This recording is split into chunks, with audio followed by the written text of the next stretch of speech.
Hey everyone, welcome to our channel Adibas online class. আজকে আমরা ইংরেজি বইয়ের নবম অধ্যায় নিয়ে আলোচনা করব। তাহলে চলো বেশি কথা না বেরিয়ে ভিডিওটি শুরু করা যাক। দেখো, এখানে তোমাদেরকে 5টি ট্রু ফলস দেওয়া হয়েছে, এগুলো তোমরা ভালোভাবে দেখে নেবে এবং শিখে নেবে। আর তোমরা অবশ্যই এগুলো খাতায় নোট করে নেবে। চলো এখন আমরা পরবর্তী ছকে চলে যাই। এখানে দেখো তোমাদেরকে কলাম এ, কলাম বি এবং মিনিং ইন দ্য টেক্সট দেওয়া হয়েছে, এগুলো তোমরা অবশ্যই দেখে নেবে এবং ভালোভাবে শিখে নেবে। চলো এখন আমরা পরবর্তী ছকে মুভ অন করি। এই ছকে তোমাদেরকে সেরকমই আরও কিছু তথ্য দেওয়া হয়েছে, এগুলো তোমরা ভালোভাবে শিখে নেবে এবং খাতায় নোট করে নেবে। চলো এখন আমরা পরের ছকে মুভ অন করি। স্ক্রিনে তোমাদেরকে জাহানারা ইমাম সম্পর্কে অনেক তথ্য দেওয়া হয়েছে, এগুলো তোমরা অবশ্যই ভালোভাবে শিখে নেবে এবং খাতায় নোট করে নেবে।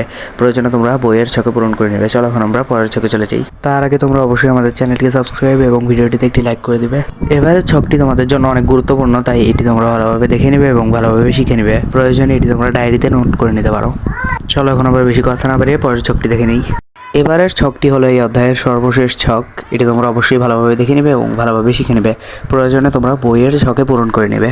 আজকের মতো আমি বিদায় নিচ্ছি আদিবস অনলাইন ক্লাসের পক্ষ থেকে। তোমরা যারা এখন আমাদের চ্যানেলটিকে সাবস্ক্রাইব করোনি, অবশ্যই সাবস্ক্রাইব করে দিবে এবং ভিডিওটিতে একটি লাইক করে দিবে। পরের ভিডিওতে আমরা সপ্তম শ্রেণীর ইংরেজি বইয়ের ইউনিট 10 নিয়ে আলোচনা করব। তাহলে আজকের মতো সবাইকে বিদায়।